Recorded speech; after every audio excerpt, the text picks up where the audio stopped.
Rain hammered against the bulletproof windows of the black SUV like 1,000 fists demanding entry. The Pacific Coast Highway disappeared into darkness beyond the glass, nothing but storm and ocean and the sound of a child screaming. Aleandro Calabrese knelt in the back seat, his Italian leather shoes pressed against the floor mat, his cashmere coat soaked through. Emma, his 8-year-old daughter, his only child, his reason for breathing, convulsed in his lap, her small body rigid, her skin burning at 104 degrees. Her eyes rolled back. Her teeth chattered so hard he thought they would shatter. His hands. The same hands that had signed 17 execution orders. The same hands that men feared to shake. These hands trembled now as they pressed against her burning forehead. "Call Dr. Reeves." "Call him now," Aleandro commanded, his voice like thunder, like an order that could move mountains. But mountains cannot cure seizures. Mountains cannot stop a fever that burns through a child's brain like fire through paper. Marco stood outside in the rain, phone pressed to his ear, his black suit dripping, his face blank the way men trained in violence learn to keep their faces blank when everything is falling apart.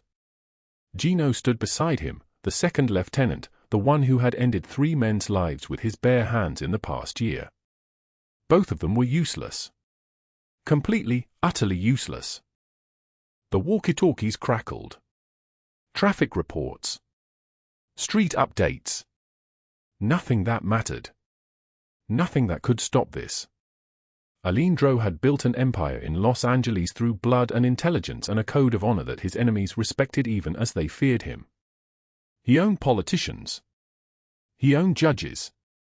He owned the largest criminal enterprise the West Coast had ever seen, moving money and power through the city like a general commanding an invisible army. None of it meant anything. Emma's body went rigid again. He steadied her, his jaw clenched, his eyes burning but not with tears. Men like Aleandro Calabrese did not cry. They did not break. They did not kneel in the back of vehicles at midnight praying to a god they had stopped believing in 30 years ago.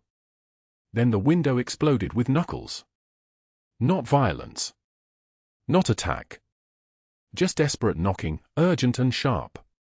A woman's voice cut through the rain and chaos and the sound of Emma's breathing going shallow. "Turn her on her side now." Sofia Morgan stood outside the SUV in a stained blue uniform, the kind worn by people who clean up after other people's lives. She was soaking wet, her dark hair plastered to her neck, her eyes sharp and clear with the kind of focus that comes from doing something 1,000 times. She did not ask permission. She did not hesitate. Aleandro pulled open the door. She moved inside the vehicle like water finding its level, her hands already reaching for Emma, already stripping away the layers of cashmere that cost more than everything this woman had owned in her entire life. "How long has she been seizing?" Sofia's voice was steady. Caretaker's voice. The voice of someone who had held sick people through their worst nights. 8 minutes. Maybe 9. The fever started this afternoon. We brought her from the house. The doctor is not here. I am. Sofia turned Emma on her side, tilted her head back, checked her breathing. "Get me water. Cold water. Now." Gino moved. Actually moved. The man who answered to no one but Aleandro moved because Sofia Morgan's voice carried the weight of someone who knew exactly what she was doing. Sofia stripped away more layers. Her hands were calloused.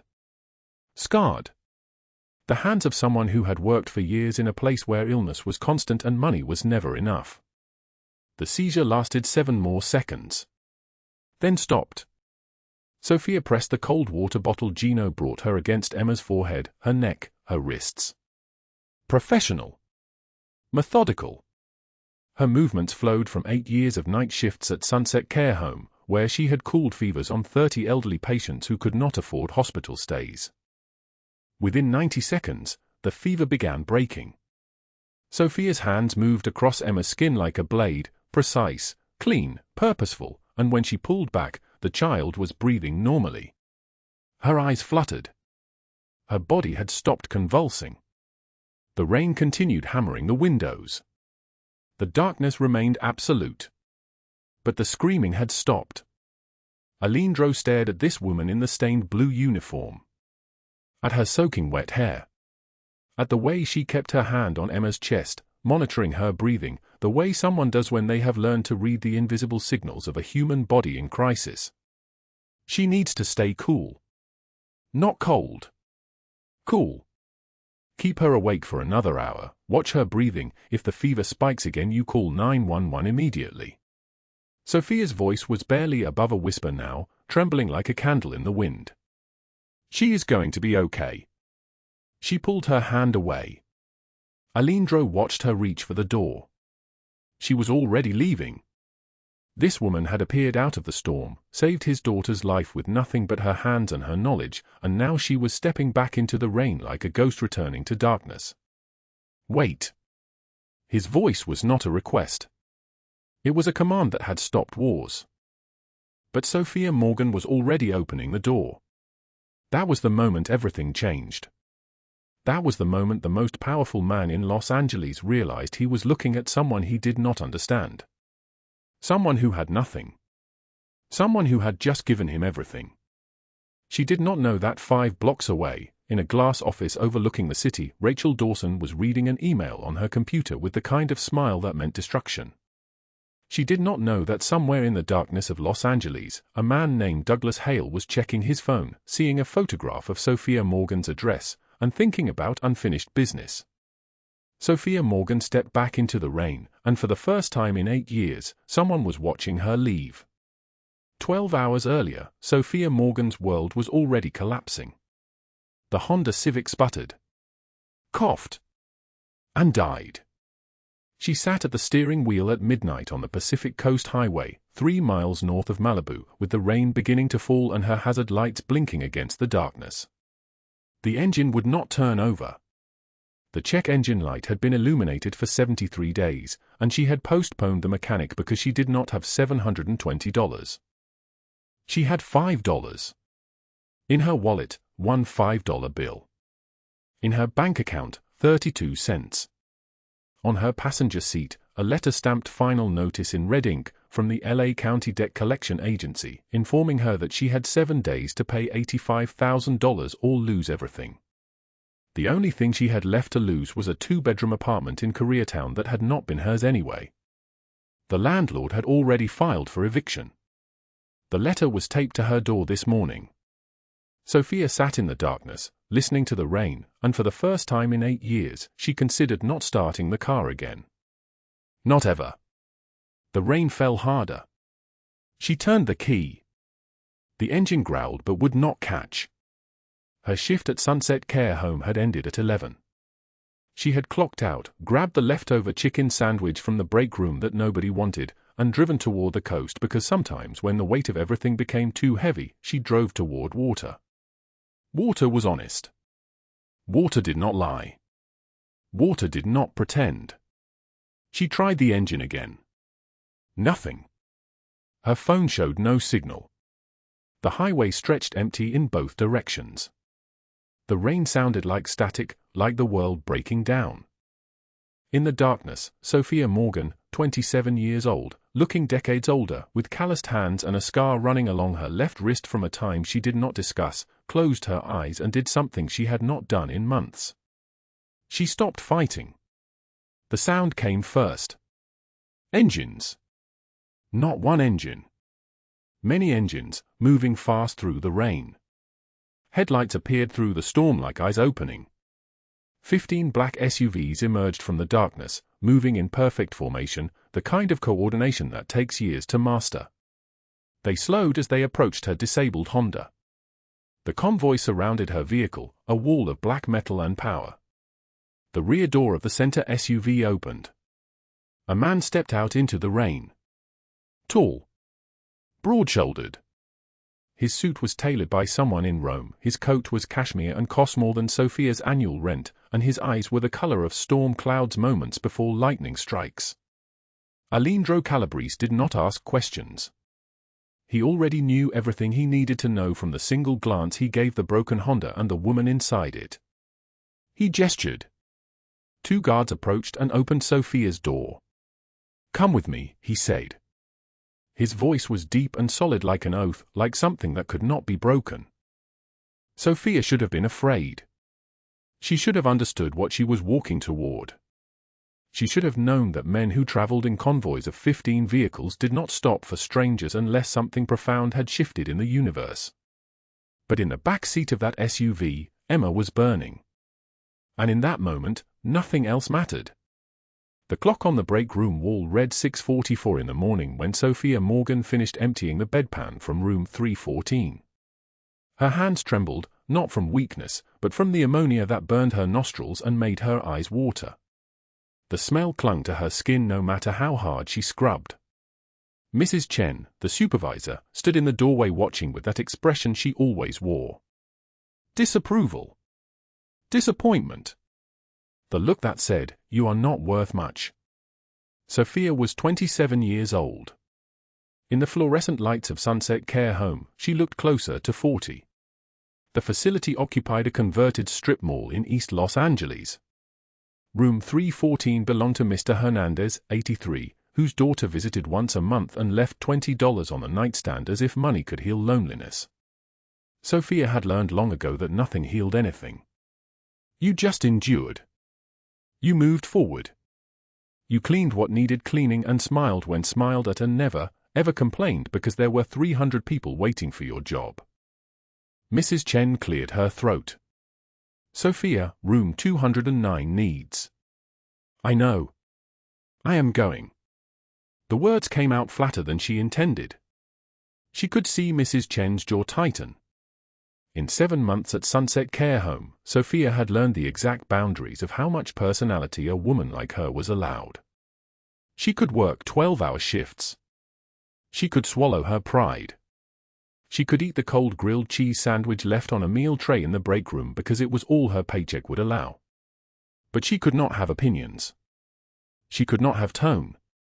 She could not have a tomorrow that looked different from today. At 2 p.m., Sofia sat alone in the staff bathroom. The toilet ran constantly, a sound like water torture. She lifted her shirt.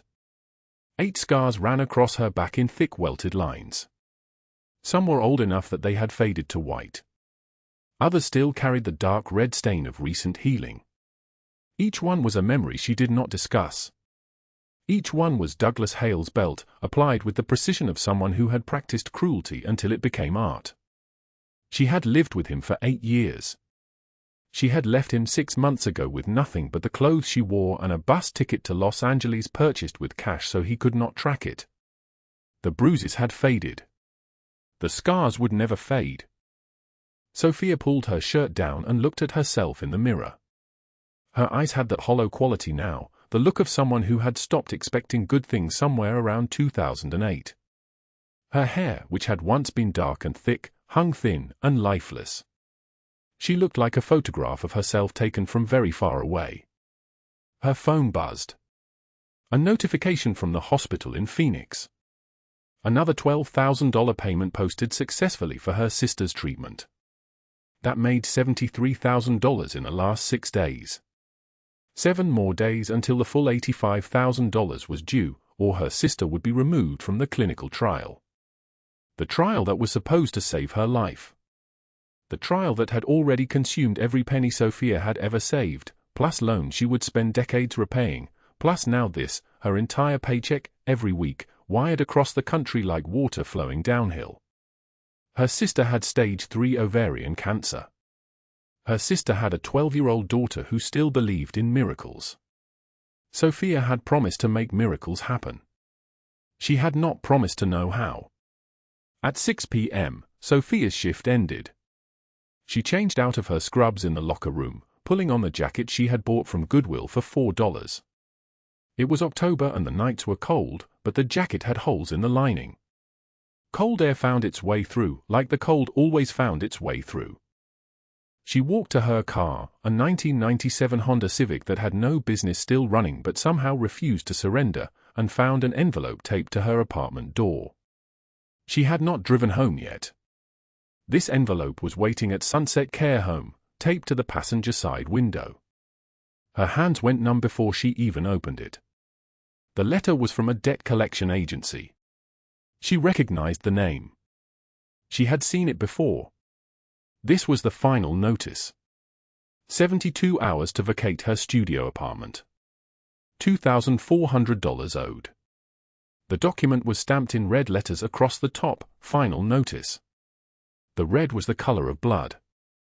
Of endings. Of something broken beyond repair. Sofia sat in the driver's seat for 3 minutes without moving. The Honda's interior smelled like old upholstery and defeat. She had rented that studio for $1,200 a month. She had lived there for 6 months. She was 3 months behind on rent because the money kept going east, to Phoenix, to her sister, to the trial. She had made a choice. She had chosen her sister's life over her own shelter. At 7 p.m., her phone rang. Mrs. Chen's voice came through, clipped and professional. "Sofia, I need to inform you that your position has been eliminated. The company is restructuring. You will receive 2 weeks of severance pay." The words sounded rehearsed. Like Mrs. Chen had practiced them, or read them from a script someone corporate had written. "When does this take effect?" Sofia heard herself ask. Her voice sounded very far away, like it belonged to someone else. "Today. You will not be scheduled for any additional shifts. You can come in tomorrow to sign the paperwork." The line went dead. Sofia sat very still. Her paycheck had been $1,847 every 2 weeks. That was $873 a week. Now it was zero. The $85,000 deadline was 7 days away. She had a $2,400 eviction notice. She had no job. She had no savings. She had a 10-year-old car and a jacket with holes. She opened her wallet. $5. A 27-year-old woman with the contents of a child's pocket. What she did not know was that Rachel Dawson, a woman with silver blonde hair and a mansion in the hills, had made 3 phone calls that day. Rachel Dawson had connections to Douglas Hale that ran deeper than business. Rachel Dawson had decided, for reasons Sofia would never understand, that this girl needed to disappear completely. Not just from one care facility. From all of them. Every contact in Rachel's phone book had received the same message in the same elegant voice: "Do not hire this woman. She is unstable. She is a thief. She is dangerous." By the time Sofia was opening that termination letter, she had already been systematically erased from every care facility in Los Angeles County. At 8 p.m., Sofia drove north on Pacific Coast Highway. The ocean was invisible in the darkness, but she could hear it, that hollow roar that never stopped, even when everything else did. The night was cold. The wind came off the water like a blade wrapped in ice. Her jacket was useless against it. She could see her breath in the air, little clouds of moisture that appeared and vanished, appeared and vanished. The Honda sputtered. Once, twice, a third time. Then silence. The engine died. Sofia turned the key. Nothing. She turned it again. The starter made a grinding sound and then nothing at all. She pressed her forehead against the steering wheel and stayed there, breathing, not moving, letting the reality of this moment settle into her bones. The highway stretched empty in both directions. No lights. No other cars. Just the wind and the ocean and her and the final notice letter on the passenger seat, red stamped letters bright against the white paper like a wound. She reached for her phone. No signal. 1 bar appeared. Then nothing. The Pacific Coast Highway was a place signals came to die. Sofia sat in the darkness and did something she had not allowed herself to do in months. She stopped fighting. She closed her eyes. Her hands rested on the steering wheel. Her breath came slow and deliberate. She was 27 years old. She had nothing left. No job, no apartment, no future that she could see, no reason to believe that tomorrow would be anything except harder than today. The sound came first, cutting through the wind. Engines. Not one engine. Multiple engines, moving fast, synchronized, approaching from the south. The rain had started again, not drops but sheets, the kind of rain that turned the highway into a river. Headlights appeared through the storm, moving closer, and closer, and closer. 3 vehicles. Then 5.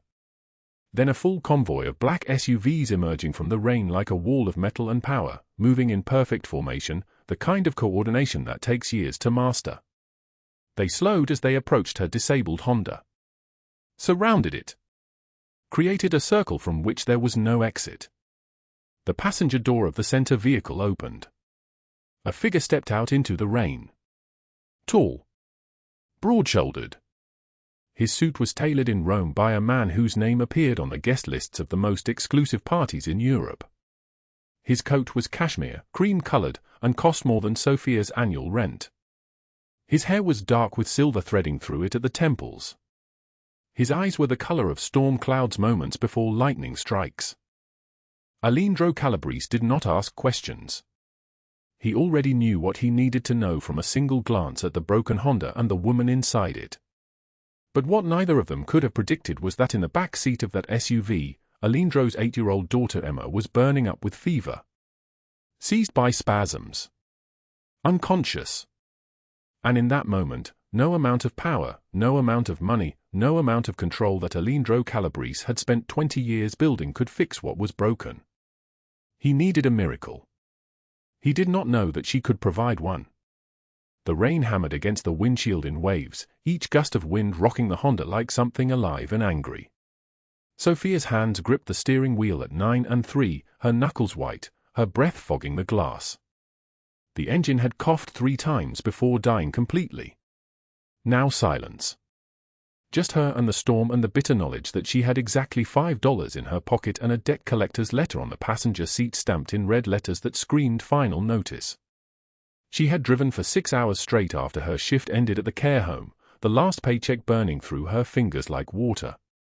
Gas money, toll roads, the cost of staying alive. Her sister Jessica needed $85,000 for brain surgery. The surgery was scheduled for next Friday. 7 days. That number lived in her chest like a second heartbeat, urgent and impossible. The October wind tore at the car, and Sofia pulled her thin uniform jacket tighter around herself.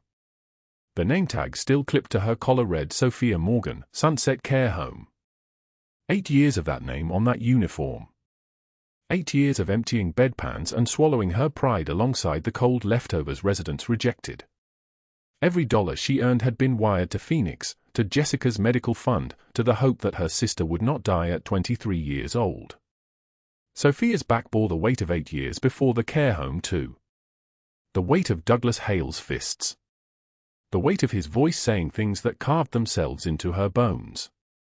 She had escaped him 2 years ago with nothing but her life and the clothes on her back. She did not think about him anymore. Or rather, she tried not to think about him. The trying was the hard part. The clock on the dashboard read 11:06 p.m. Then the sound cut through the wind. Engines. Not one. Multiple engines, moving in coordination, the kind of coordination that took years to perfect. Sofia's breathing quickened. Out here on the Pacific Coast Highway during a storm, a convoy of vehicles meant one of 3 things, and none of them were good. Headlights appeared first, slicing through the rain like knives through darkness. 3 vehicles. Then 5. Then a wall of black SUVs emerging from the storm in perfect formation, moving with military precision. They slowed as they approached her disabled Honda. Created a circle around it from which there was no exit. Sofia's hands trembled. She locked the doors. That small act of resistance would have been laughable if it were not so desperate. The passenger door of the center vehicle opened. A figure stepped into the rain without hesitation, without flinching at the cold. Tall. Broad-shouldered. His suit was tailored in Rome by a man whose name appeared on guest lists for the most exclusive parties in Europe. His cashmere coat was cream-colored and cost more than Sofia's annual rent. His hair was dark with silver threading through it at the temples. His eyes were the color of storm clouds moments before lightning strikes down and burns everything to ash. Aleandro Calabrese moved with the weight of a man who had spent 20 years building an empire. Every step deliberate. Every movement controlled. When he reached her window, he did not knock. He simply stood there, the rain streaming down his face, waiting. Sofia's heart hammered against her ribs. She saw the bulges under the jackets of the men emerging from the other vehicles. She had heard stories. Every woman in Los Angeles had heard stories about Aleandro Calabrese. About the men who crossed him and disappeared into the night. About the operations run from warehouse districts and penthouse offices. About the price of saying no to him. She rolled down the window an inch. "I need assistance," Aleandro said. His voice was deep and solid like an oath. "My daughter is in the back seat. She has a fever. High fever. For the past 2 hours, nothing is stopping it." Sofia blinked. This was not the opening she had expected. Before she could respond, a child's scream pierced the night. Raw. Terrified. Coming from the back seat of the black SUV behind them. The sound cut through the rain and the wind and every rational thought in Sofia's mind that told her to stay locked in this car, to stay safe, to stay invisible. She was out of the car before she realized she had moved. The SUV door was open. A girl lay curled on the leather seat, her body rigid, her eyes rolled back. 8 years old, perhaps 9. Dark hair matted with sweat. Her skin burned hot enough that Sofia could feel the heat radiating from her body before they touched. Seizure. Not fever alone. Fever with convulsion. Fever that had climbed so high it had started to destroy the small architecture of the child's nervous system. Sofia's voice became something else entirely. Became the voice of 8 years. Became the voice of a woman who had held dying people through their final nights, who had learned what to do when bodies refused to obey the mind's commands. How long has she been seizing? 3 minutes, Aleandro said. His face had transformed. The man who ran empires had vanished. What remained was only terror and helplessness. "Get me cold water and towels now." No one questioned her. Marco and Gino moved like they had been struck by lightning, running for supplies while Aleandro stood frozen, watching his 8-year-old daughter convulse on a leather seat in the back of a black SUV parked on a rain-soaked highway in the middle of nowhere. Sofia turned Emma on her side, a move so practiced her hands knew it without her mind commanding them. She stripped away the cashmere layers, the designer clothes that cost more than everything Sofia owned. She worked with precision, cooling the child's neck, her wrists, her temples. Her hands remembered. Hands that had been useless against Douglas Hale's fists became instruments of salvation under the rain-soaked California sky. 8 minutes passed. Sofia counted them in her mind, counting breaths, counting heartbeats, counting the seconds until the seizure would stop or until it would kill the child. 8 minutes and then the convulsion released her. Emma's body went still. Her eyes fluttered open. They were confused but present. Alive. "Daddy." The child's voice was small and broken. "I am here, baby." "I am here," Aleandro whispered. He was kneeling in the rain beside his daughter, his suit soaked, his expensive coat clinging to his shoulders. In that moment, he was not the Mafia boss who ran Los Angeles from the shadows. He was only a father who had nearly lost his child and been saved by a soaking wet woman in a care home uniform. "Thank you," he said. His voice cracked across the 2 words like a blade through paper. Sofia stepped back, her legs suddenly weak. The adrenaline that had powered her through those 8 minutes was retreating, leaving behind only exhaustion and the realization of what she had just done. She had ordered around Aleandro Calabrese. She had touched his daughter. She had allowed herself to be seen. Her knees buckled. Aleandro's hands caught her. She felt the strength in them. She also felt how thin she was under the wet uniform. How fragile. How close to breaking. "When did you last eat?" he asked. Sofia did not answer. The answer was shameful. The answer was that she had skipped lunch to save $3. The answer was that breakfast had been a single banana stolen from the care home kitchen. The answer was that her body was running on fumes and desperation. "Get in the car," Aleandro commanded. "I cannot." That was not a request. The rain continued to fall. Sofia looked at the broken Honda behind them, at the life she had been living, at the $5 in her pocket that suddenly felt like it belonged to a different lifetime. She got in the car. The convoy drove through the night toward Los Angeles, toward a world she had no power to refuse. Behind them, on the highway, the Honda sat abandoned in the rain. On its passenger seat, the final notice letter slowly soaked through with water, the red letters running like blood. 3 blocks away, in a dingy apartment in Riverside, Douglas Hale sat with a bottle of whiskey scrolling through his phone. A news alert appeared. A photograph from an article about Aleandro Calabrese's latest charity gala. In the background, barely visible, stood a woman in the Calabrese household. The woman he had broken. The woman who had escaped him 2 years ago. Sofia Morgan. His face twisted. He made a call. "Yeah, it is Doug. I need to find someone." Sofia Morgan. "Last I heard, she was in LA. I can pay." On the other end, a male voice, cold and professional. "What is it worth to you?" Douglas did not know he had just called a man on Rachel Dawson's payroll. 3 miles from Douglas, in a Brentwood mansion overlooking the city lights, Rachel Dawson sat in her study with a glass of champagne that cost more than Sofia made in a week. 42 years old. Diamond jewelry catching the glow of her desk lamp. Her face was beautiful in the way that wealth and cruelty could combine to create beauty. Her late husband had been Aleandro's business partner until he betrayed the family. Until the warehouse fire that everyone knew was not an accident. Rachel had spent 3 years plotting her revenge, studying Aleandro's patterns, his weaknesses, the moments when even empires crack. Her assistant brought her a file. The new hire at the Calabrese estate. Sofia Morgan. 26 years old. Previous employment at Sunset Care Home. No family except a sister with a medical condition. Background includes, the assistant hesitated. Involvement with Douglas Hale. Criminal record for assault. Rachel's fingers went still on the stem of her champagne glass. She smiled. She made a call. The voice that answered was Douglas Hale's, desperate and angry. "Douglas, darling. I hear you are looking for someone. Let me help you with that. I have a proposition that will benefit us both."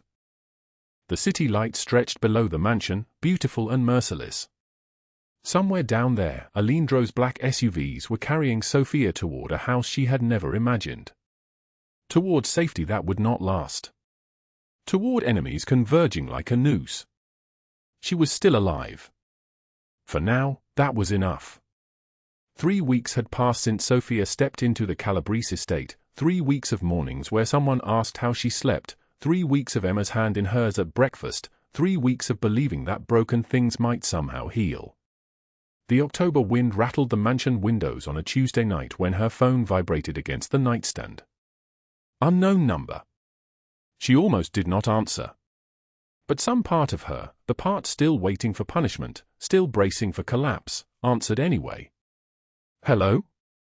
The voice that came through was slurred, vicious, unmistakable. "Douglas." Her lungs seized. "You think you are safe with your rich boyfriend? I am coming for you, Sofia. You belong to me." His words were a blade wrapped in ice. "You belong to me and I am going to remind you what that means." She hung up. Her hand shook so badly she dropped the phone.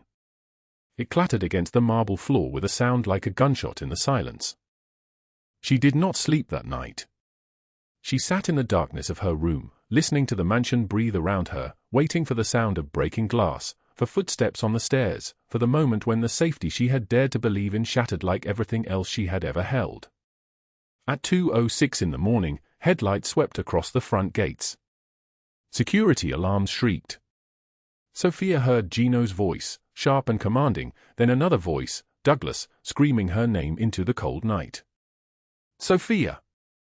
Sofia, come out here! You do not get to hide from me. She moved to the window. Black tactical uniforms. 3 guards surrounding a man in a torn jacket, wild-eyed and drunk, his mouth foaming with rage as they restrained him. Douglas thrashed and spat.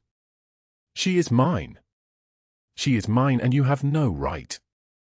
They dragged him toward a black SUV with the efficiency of men who had done this 100 times before. Within minutes, the gates were sealed. The alarms went silent. The night swallowed the sound of his screaming. But silence, she knew, was not safety. Silence was just the pause before the next blow. Footsteps approached her door. She had memorized Aleandro's footsteps weeks ago, the measured, deliberate rhythm of a man who owned every space he moved through. He knocked once and entered without waiting for permission. Tall, broad-shouldered, his dark eyes burning with something ancient and terrible. Who is he? His voice was solid as an oath. Sofia could not speak. Her throat had closed. He sat on the edge of her bed, and the mattress dipped under his weight. His suit was immaculate, cashmere coat hanging from his shoulders like armor. Sofia. Tell me. Who is that man? She looked at him and something broke open inside her chest. She lifted her shirt slowly, her hands trembling like candles in the wind.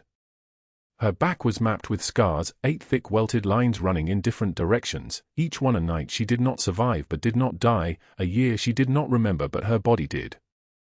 Douglas Hale. Her voice was barely a whisper, shattered like glass. 8 years.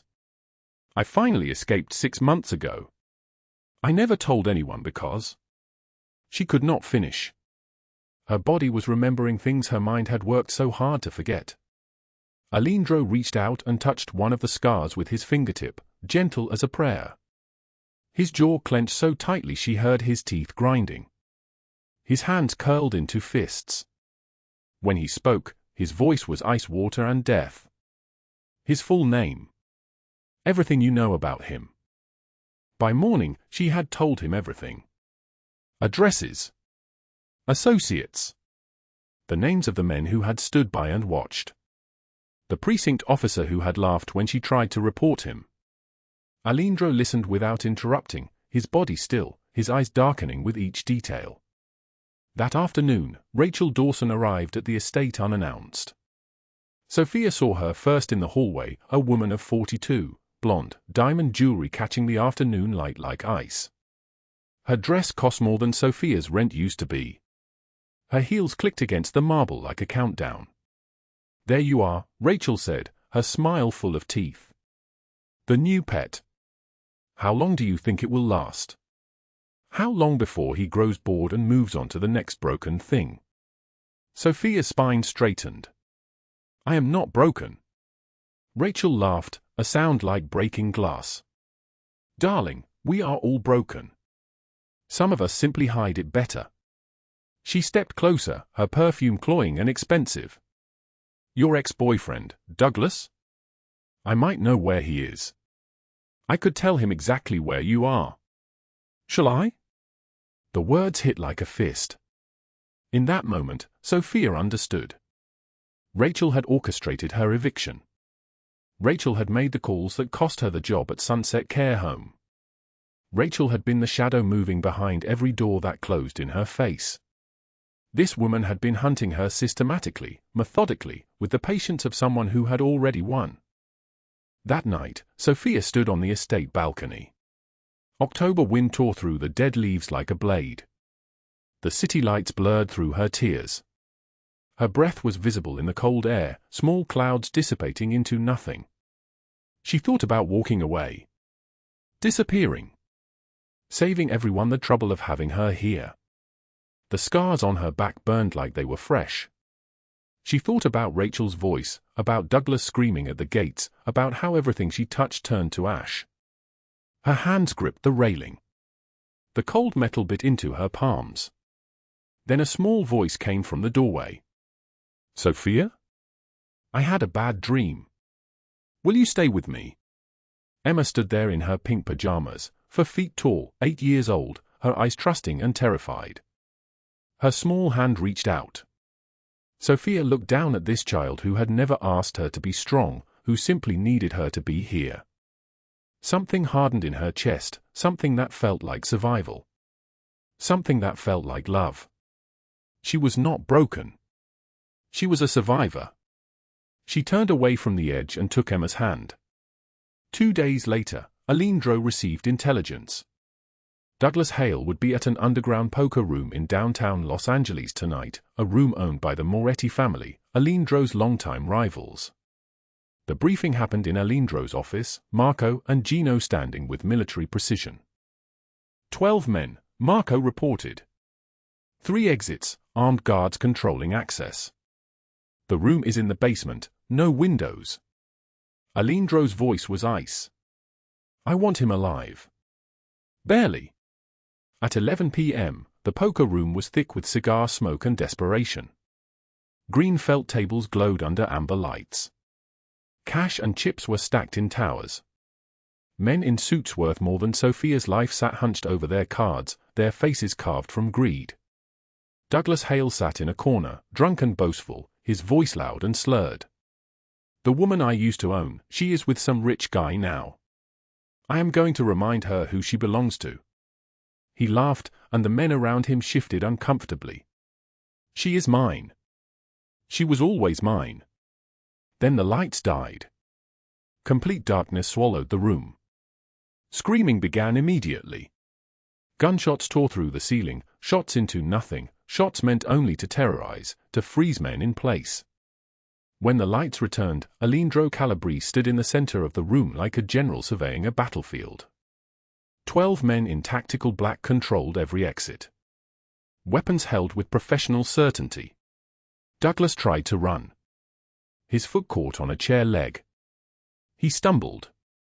Marco and Gino grabbed him by the arms and slammed him face-first against the poker table. Chips scattered like snow. His nose shattered. Blood sprayed across the green felt. Douglas screamed. You cannot do this. I have rights. I have? Aleandro leaned close, his voice barely a whisper, soft as death. You put your hands on Sofia Morgan. You scarred her back. You terrorized her for 8 years. Rights. He smiled, and the smile was the most dangerous thing in the room. You forfeited those the first moment your fist touched her skin. Douglas collapsed, trembling like a wounded animal, begging through broken teeth. Please, I will disappear. I will never touch her again, please. Aleandro straightened his suit jacket with one precise movement. He looked at Marco and Gino. The Morettis have been asking for a gift. Give them Douglas Hale. Tell them he is theirs. Whatever they want to do with him. Douglas was dragged away screaming. His voice echoed up the basement stairs, faded into the dry October night, disappeared into darkness from which no one ever returns. The Moretti family specialized in human trafficking. Douglas would spend every remaining year as the prey he once hunted, as the victim of his own cruelty. 1 week later, the morning news erupted. Federal agents raided Rachel Dawson's Brentwood mansion at dawn. They came in tactical gear with a warrant and cameras rolling. Rachel was arrested in her silk pajamas, diamonds glinting under the flash of every lens, her face twisted in shock as neighbors watched from their windows. Aleandro had made a deal. He provided evidence, Rachel's financial crimes, her connections to Douglas Hale's trafficking network, her embezzlement of her late husband's estate. 40 years minimum in federal prison. Her assets frozen. Her reputation obliterated across every news channel. Too quick, too easy, too merciful would be death. Instead, systematic destruction. Public humiliation. Federal prison. Total financial ruin. Everything she had built became ash. Sofia watched the news broadcast from the estate, Aleandro beside her on the leather sofa. Emma was asleep upstairs. The screen showed Rachel in handcuffs, her face unrecognizable with rage and despair. It is over, Aleandro said quietly, his hand finding Sofia's. Both of them. Gone. Sofia's hands finally stopped shaking. For the first time in 8 years, her hands were still. The storm had passed. She was still standing. 1 year later, the morning light poured through the floor-to-ceiling windows of Sofia Morgan's penthouse on the 27th floor of a glass tower in downtown Los Angeles. The city sprawled beneath her like a living thing, millions of people moving through their ordinary days, unaware that she had survived an extraordinary one. She stood in a tailored black dress, her hand steady, her posture straight, nothing like the trembling woman who had once counted $5 as her entire fortune. Her nursing degree hung on the wall of her private office 2 blocks away. Her non-profit care facility, the House of Hope, occupied a renovated Victorian mansion in Silver Lake, where she now employed 42 staff members and sheltered women who had survived exactly what she had survived. Her sister Jessica was alive and thriving in Phoenix, cancer in remission, living a life Sofia had once believed was impossible. The debt collector's letter, that final notice, had been framed and hung in her non-profit's lobby as a monument to the moment everything changed. But the penthouse felt too large tonight. Too quiet. The opening gala for her second care facility was in 2 hours. Downtown, in a converted warehouse that would now become a sanctuary for abuse survivors. Sofia had designed every detail personally.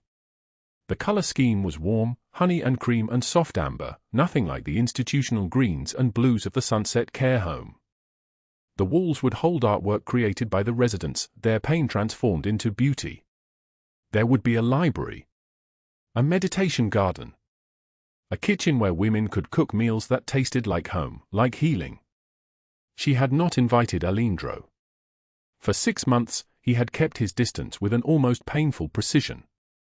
After Douglas Hale disappeared into darkness and Rachel Dawson's arrest blazed across every news channel, he had stepped back. He told Sofia she needed space to build her own life without his shadow consuming it. She needed to become who she was meant to be without his power controlling her path. Logically, she understood. He was right. She had needed that time alone to prove to herself that she was more than the woman he had saved. But logic did not fill the empty space beside her on the leather sofa. Logic did not explain why, every morning at 3:08 in the morning, she woke from dreams of rain and searched for him in the darkness beside her. The balcony door opened without warning. Sofia turned, and there he was. Aleandro Calabrese stood in the doorway wearing a black suit that probably cost more than her old car, his dark hair silvered at the temples, his storm-gray eyes holding something she had never seen before. Vulnerability. Raw, unguarded vulnerability in a man who had never allowed such a thing to exist in his presence. "You did not invite me," he said. His voice was quiet, like a confession. "I did not think you would come. I have attended every milestone of your life for the past year." He stepped inside, and the city lights reflected off the window behind him, framing him like he existed between 2 worlds. "I was just not visible. Sofia, I have been here. At your graduation. At the groundbreaking for the first facility. Watching from the back of the room while you accepted the Community Service Award. Invisible, but present." Her breath caught. "A year ago, I told myself you needed freedom," he continued, moving closer. "You needed to become who you were meant to be without me controlling your path. I was right. Look at you. Look at what you have built with nothing but your courage and your compassion. You took women who believed they were nothing and taught them they were everything." He reached for her hand, and his palm was warm against her skin. No trembling now. Both of them steady. "But I was also wrong, Sofia. Because every day I stayed away, I carried a truth I was too afraid to speak." His voice dropped, became something like thunder rolling across a distant sky. "I love you. I have loved you since the moment you pulled open that car door in the rain and saved my daughter with nothing but courage and $5 in your pocket. I love the woman who survived hell and still chooses kindness. I love the strength you do not even see in yourself." Tears spilled down Sofia's face. She had learned how to cry properly in the past year, not the broken, silent sobbing of her past, but real tears, the kind that meant healing. "Aleandro. You do not have to say anything. You do not owe me anything. I just needed you to know. The storm will pass, and you are far stronger than you think. He turned to leave, and the motion was so characteristic of him, graceful, controlled, giving her the space to choose. Sofia's voice stopped him before he reached the door. I love you too. I have for months. I just did not think a man like you could love someone like me. He crossed the distance between them in 2 strides, cupped her face in his hands, the same hands that had orchestrated justice, that had built empires, that had learned to be gentle, and kissed her with a year of restrained emotion. She tasted salt and warmth and the faint scent of the expensive cologne he always wore, and she felt the scar on his eyebrow brush against her skin. A delighted voice interrupted them from the doorway.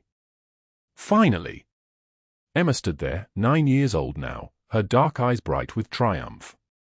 She had grown 3 inches since that October night on the highway when Sofia had brought her fever down. I have been waiting so long. Marco said you would both come to your senses eventually, and I told him he was right, but he said I should not interfere, and I was like, I am 9, I can definitely interfere. Sofia laughed, the sound genuine and full, and Aleandro pulled both of them close. 6 months later, the estate was quiet on a Sunday morning. Sunlight poured through the kitchen windows where Sofia first ate a real meal, back when she was still learning to believe she deserved one. She stood at the counter, holding 2 cups of coffee, watching Emma in the garden through the glass doors. The girl was 9.5 now, thriving in ways that still sometimes made Sofia's chest ache with gratitude. She called Sofia Mom when she thought no one was listening, and then blushed furiously if anyone acknowledged it. Jessica was visiting from Phoenix, sleeping in the guest room, her remission holding strong. She had brought photographs from her new job as an art therapist. She was helping other survivors, drawing from her own pain to ease theirs. The circle of healing continued. Marco and Gino had slowly, imperceptibly become family. Marco had smiled, actually smiled, at Sofia's joke about his terrible cooking. Gino brought Emma books and treated her like she was precious. The lieutenant who had once served only Aleandro now served something greater, a household. A home. Aleandro wrapped his arms around Sofia from behind, rested his chin on her shoulder where it fit perfectly, like that space had been made for him since the beginning of time. Regrets? He asked. Not a single one. She turned in his arms and traced the scar on his eyebrow, the one that marked him as dangerous, marked him as real. You saved me, you know. That night on the highway. You gave me a life when I had nothing. No, Sofia. You saved me. You saved Emma. You reminded me that power is nothing compared to courage. That a woman with $5 and a willing heart is worth infinitely more than a man with an empire and a hollow one. She kissed him, and Emma pressed her face against the glass door, grinning like she had solved a puzzle that had been incomplete her entire life. This is where strength lives. Not in black SUVs or men in suits or the power to destroy enemies. Strength lives in the decision to love anyway. To trust anyway. To believe in possibility when the evidence says you should not. Sofia Morgan was no longer nobody. She was Dr. Sofia Morgan, founder of the House of Hope, a woman who took the wreckage of her past and built sanctuaries where others could heal. She was Emma's mother in all the ways that mattered. She was Aleandro's reason for learning to be human instead of just powerful. And every woman who walked through the doors of her care facilities saw in her face the proof that the storm does pass. That you are far stronger than you think. That your past does not determine your worth, only your next choice does. If this story moved your heart, hit that like button right now. Share this with someone who needs to hear that they are not nobody. That their survival matters. That their courage is enough. Subscribe and turn on notifications because tomorrow we have another story about a woman who refused to stay broken. Drop a comment telling me which moment hit you hardest. Was it Sofia on that highway with $5? Was it the moment Aleandro showed vulnerability? Was it Emma finally calling her mom? I read every single comment. No matter how dark the night becomes, remember this. The storm will pass, and you are far stronger than you think. Thank you for staying with us until the very end. Goodbye, and we will see you again in the next story.